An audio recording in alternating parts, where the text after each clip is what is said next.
ارے یہ میں نے سوچا ہی نہیں تھا۔ شمائلہ حیرت سے ہنسی۔ حمیرہ تو سمجھدار ہونے لگ گئی ہے۔ میرے ساتھ رہتے رہتے وہ اس کا کندھا تھپ تھپاتے ہوئے بولی۔ شکریہ شکریہ، حمیرہ تعریف وصول کرنے لگی۔ شمائلہ ولی کو لے کر ایک طرف ہو لی، جبکہ رضوان کا کوئی اتا پتہ نہیں تھا کہ کدھر ہے۔ ارے علی ادھر آؤ، دیکھو یہاں چوڑیاں کتنی زبردست ہیں، حمیرہ چہک کر بولی۔ علی اس کی طرف دیکھنے لگا۔ زیبا کو اپنا آنا بیکار لگا، کسی کو فکر ہی نہیں تھی کہ وہ بھی ہے۔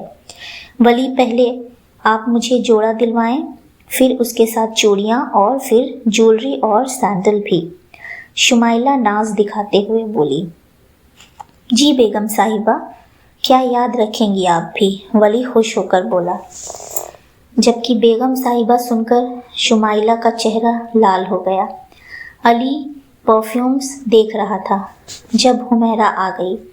تمہیں پتہ ہے علی، میرے پاس بہت سے پرفیومز ہیں اور بہت مہنگے والے بھی۔ اچھا، علی ایسے بولا جیسے امپریس ہو رہا ہے۔ بھائی ذرا یہ تو دکھاؤ، حمیرہ نے دکاندار سے پرفیوم مانگا۔ اچھی خوشبو ہے، وہ ہاتھ پر چھڑک کر بولی۔ تم بھی دیکھو علی، وہ اپنا ہاتھ اس کی ناک کے پاس کر کے بولی۔ نہیں، مجھے اچھا نہیں لگا۔ اچھا چلو کوئی اور دیکھ لیتے ہیں۔ وہ چلتے چلتے چوڑیوں کے اسٹال میں آئی۔ اس کی نظر ایک سیٹ پر پڑی۔ ہائے، یہ تو بالکل میرے سوٹ کے رنگ کا ہے۔ وہ بہت خوش ہو گئی، مگر جیسے ہی اسے خیال آیا کہ اس کے پاس پیسے نہیں ہیں، اس کی خوشی ختم ہو گئی۔ ماموں جانے سے پہلے جو پیسے اسے دے گئے تھے وہ اس نے اپنی کتابوں اور نوٹس بنانے میں خرچ کر دیے تھے۔ وہ افسوس سے اس سیٹ کو دیکھ رہی تھی کہ پیچھے سے حمیرہ آ گئی۔ یہاں کیا کر رہی ہو تم؟ چلو یہ پکڑو اور اب کھو نہ جانا، عید کی وجہ سے کافی بھیڑ ہے۔ اس نے تھیلا اسے زبردستی پکڑائے، خوشی سے اپنے دونوں ہاتھوں میں پکڑے تھیلے دکھائے۔ لگتا ہے بھائی کی جیب خالی ہو گئی ہے، علی نے مذاق کیا۔ اب ایسی بھی بات نہیں ہے، تمہارے بھائی نے خوشی سے کرائی ہے شاپنگ، شمائلہ چھٹ سے بولی۔ ارے زیبا ذرا یہ پکڑنا، میں اپنے بال ٹھیک کر لوں۔ شمائلہ زیبا کو سارے تھیلے تھماتے ہوئے بولی۔ زیبا نے بمشکل سارے تھیلے ہاتھ میں پکڑے۔ شمائلہ نے حمیرہ کو آنکھ ماری اور دونوں ہنس کر آگے بڑھ گئیں، جبکہ بیچاری پیچھے تھیلوں سے جوجھ رہی تھی۔ سب آ گئے ہیں تو چلیں، ولی نے گھڑی پر نظر دوڑائی۔ 12:30 بج رہے تھے۔ ارے یہ علی کہاں ہے؟ رضوان بولا۔ آ جائے گا وہ، ہم اتنی دیر میں آئس کریم کھاتے ہیں۔ چلو ٹھیک ہے، اس کا انتظار بھی ہو جائے گا اور مزہ بھی آ جائے گا۔ رضوان تو صدا کا بھوکا تھا، فوراً حامی بھر لی۔ ولی نے علی کو فون کیا اور اسے بتایا کہ ہم لوگ کہاں پر ہیں۔ تھوڑی دیر بعد وہ بھی آ گیا۔ کہاں چلے گئے تھے تم علی؟ ولی نے پوچھا۔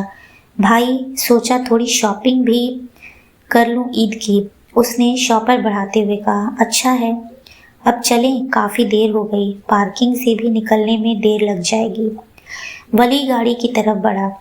زیبا آتے ہی کچن میں گئی اور پانی پیا۔ شمائلہ اور حمیرہ نے اسے بہت اپنے آگے پیچھے گھمایا تھا اور تھیلے پکڑ پکڑ کر اس کے ہاتھ لال ہو گئے تھے۔ اس کے ہاتھ دکھ رہے تھے۔ گھڑی پر نظر ڈالی، 1:30 بج رہے تھے۔ اب گھنٹے بعد سحری بھی بنانی تھی۔ اس کا لہجہ تھکان سے بھرا ہوا تھا، جبکہ باقی لوگ آرام کرنے چلے گئے۔ وہ کمرے میں آئی تو لائٹ پہلے ہی سے جل رہی تھی۔ اس کی نظر بستر کے بیچ اس تھیلے پر پڑی۔ یہ کس نے رکھ دیا؟ وہ تھیلے کی طرف بڑھی۔ تھیلا کھولا تو اس میں سے وہی چوڑیوں کا سیٹ نکلا، ساتھ چوڑیوں کے رنگ کے رنگ بھی تھے اور ایک کون مہندی۔ ارے یہ کس نے میرے لیے رکھا؟ وہ یہ چیزیں دیکھ کر بچوں کی طرح خوش ہو گئی۔ ولی بھائی نے رکھا ہوگا، ایک وہی تو ہیں جو تھوڑا بہت میرا خیال رکھ لیتے ہیں، اور کسی طرف اس کا دھیان نہیں گیا۔ شکریہ ولی بھائی۔ وہ اس کا شکریہ ادا کر رہی تھی اور بار بار چیزوں کو دیکھ رہی تھی۔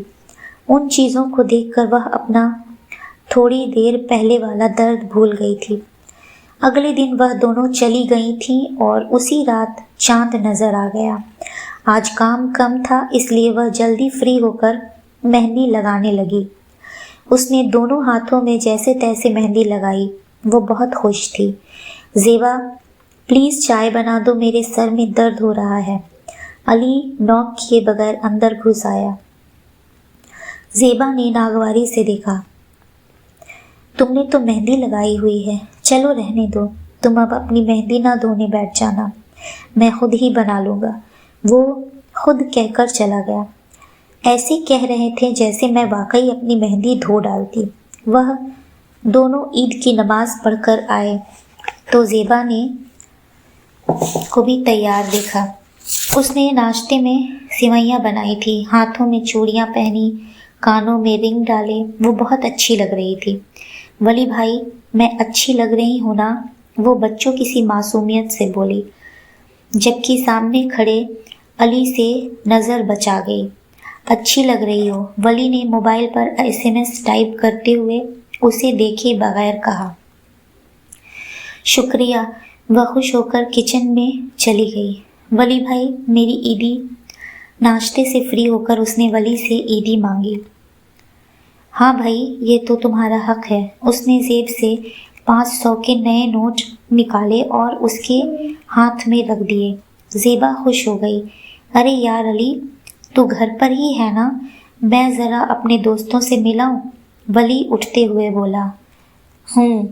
علی نے سر کو ہلایا اور ٹی وی دیکھنے لگا۔ اچھا ابو کی فلائٹ 2 بجے کی ہے نا؟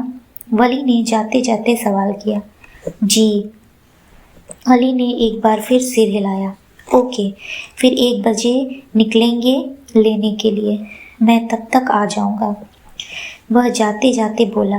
زیبا نے چائے کے 2 کپ بنائے، 1 کپ اسے دیے اور دوسرا خود لے کر اوپر جانے لگی تو علی نے اسے آواز دی۔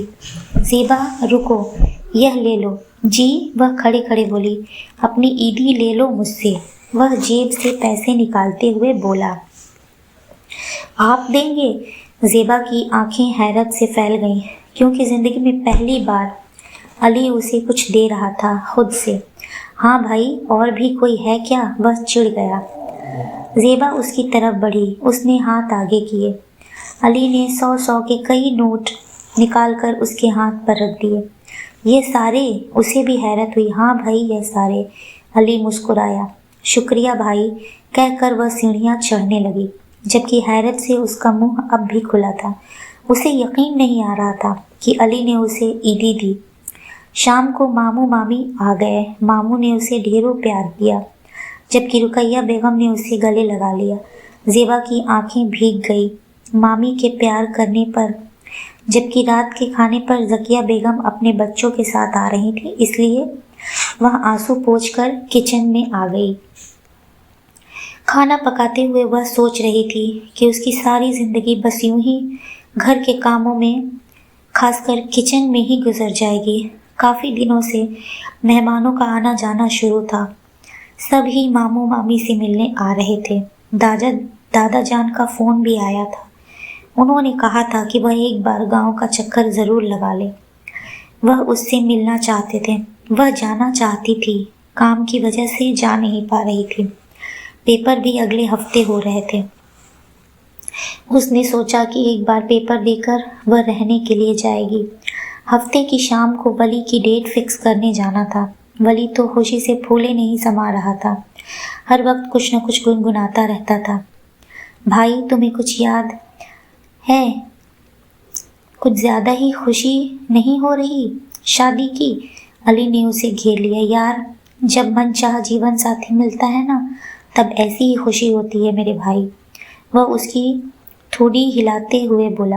من چاہا ساتھی؟ علی نے گہری سانس لے کر کہا۔ ہاں من چاہا ساتھی، مجھے شمائلہ پسند ہے۔ صرف پسند؟